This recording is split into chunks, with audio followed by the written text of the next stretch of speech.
I walk alone across the African savanna under a pale, cloudless sky, and the tall yellow grass moves slowly with the dry wind around my legs. I wear clean white clothes that stand out against the dust, and the sun reflects softly on my blonde hair as I scan the open land ahead of me.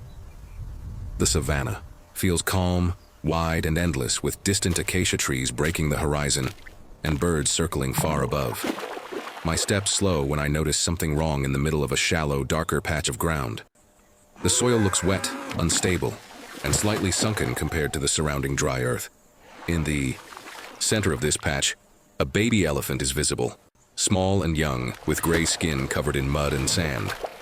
The baby elephant's legs are partially submerged in quicksand, and the surface around the legs trembles slightly with every movement. I stop breathing for a moment as I realize the danger. The baby elephant is alive and struggling, but the quicksand pulls downward with quiet force. The animal's front legs sink deeper than the back ones, forcing the baby elephant into an awkward, strained posture. The baby elephant flaps its ears and shifts its weight, but every attempt to move causes the sand to loosen and swallow more of its body. I take a slow step closer, careful not to enter the unstable ground myself. From where I stand, I can clearly see that the baby elephant's belly is already dangerously close to the surface of the quicksand.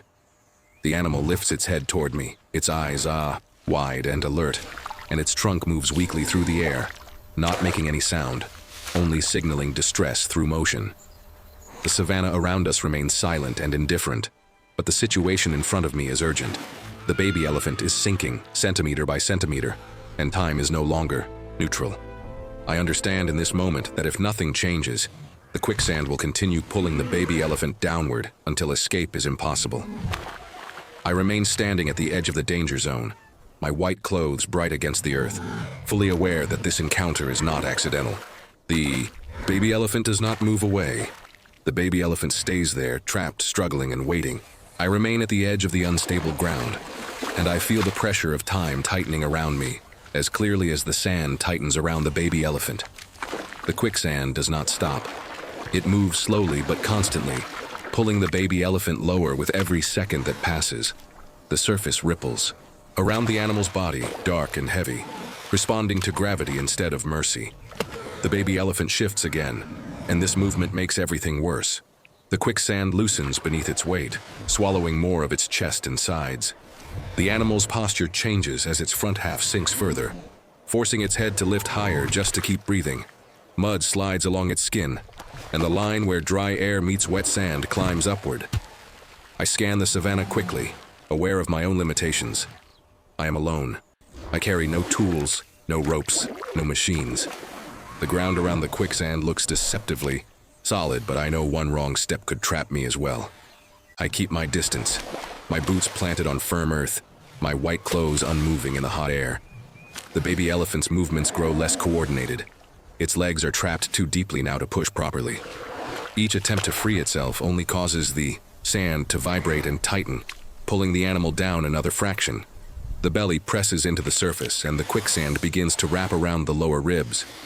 The danger is no longer approaching. It is already here.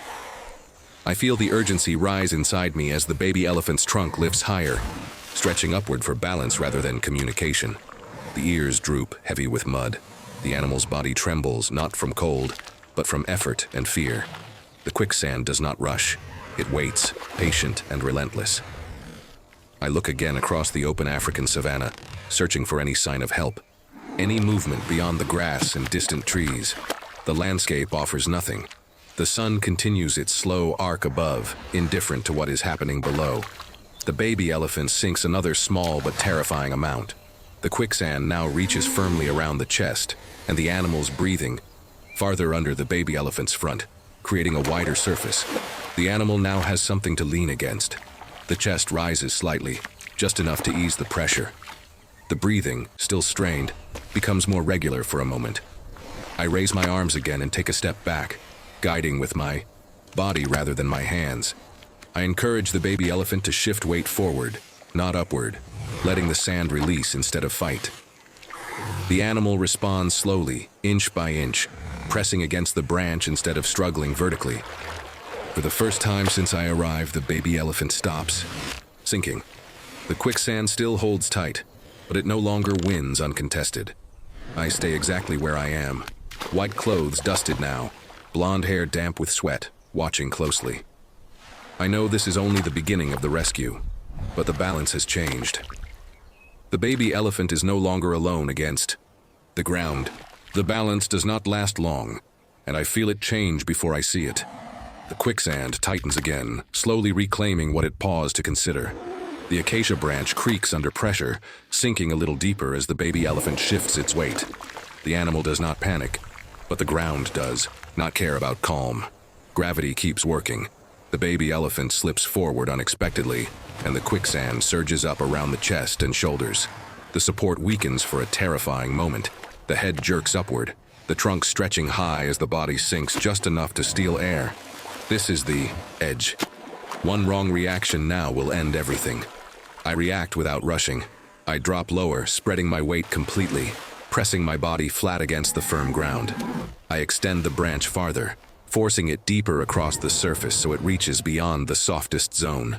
The quicksand ripples violently, swallowing the branch halfway, then stops again, resisting instead of collapsing. The baby elephant slides forward onto the branch, not up but out. The movement is slow, uneven, and fragile. The quicksand releases its grip in pulses, letting go a few centimeters at a time. The animal's chest clears, then the belly lifts, then the ribs emerge, each second balanced between rescue and loss. The quicksand fights back one last time. The back legs sink deeper as the front finally finds leverage. The baby elephant tilts sideways, almost rolling, and for a split second, I see the future, where I am too late. I hold my position. I do not pull, I do not rush. I stay low, steady, and wide, letting physics work instead of fear. The baby elephant presses forward again, using the branch, using the ground, using the only chance it has. Then the shift happens. The quicksand loosens its final hold. The legs come free in a heavy, sudden release, and the baby elephant slides fully onto solid earth, collapsing onto its side, covered in mud, breathing hard but alive. I stay where I am, chest pressed to the ground, watching the quicksand settle back into stillness. The danger does not chase, it simply waits for the next mistake. The baby elephant moves slowly, deliberately, alive. I remain still for a long moment, letting the danger fade before I allow myself to move. The quicksand lies quiet now, dark and contained, no longer pulling at anything. On solid ground a few meters away, the baby elephant breathes deeply, its chest rising and falling in a strong, steady rhythm. Mud coats its body, but the weight of the earth no longer holds it down. The baby elephant gathers strength slowly. First, the head lifts higher. Then the front legs push against the ground, trembling but capable. The animal struggles for a second, slips slightly in the mud, then corrects itself. I do. Not step closer. I give space. This moment belongs to the baby elephant alone. With a final effort, the baby elephant rises to its feet. Its legs wobble, unsteady after the fight with the quicksand, but they hold. Mud drips from its belly and sides, leaving dark stains on the dry earth. The animal stands fully upright now, free, alive, and no longer sinking. The baby elephant turns its head and looks at me. The eyes are calm, no longer wide with panic. The trunk lowers and rests briefly against the ground, steadying its balance. I stay where I am, white clothes dusty, blonde hair damp my body. Relaxed for the first time since I arrive. In the distance, movement breaks the horizon. Adult elephants appear between the tall grass, large shapes approaching with slow, confident steps. The baby elephant notices them immediately. Its posture changes. The tension leaves its body as recognition takes over. The baby elephant takes a few careful steps forward, then more confidently, moving away from the quicksand, away from danger. Each step is stronger than the last. The ground holds firm beneath its feet. I stand up fully now, remaining at a respectful distance. I do not follow, I watch as the baby elephant reaches the edge of the herd.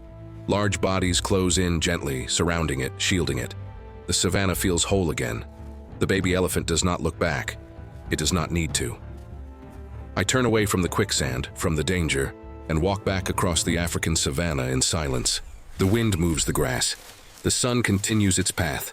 One life moves forward because the ground finally lets go. The rescue is complete.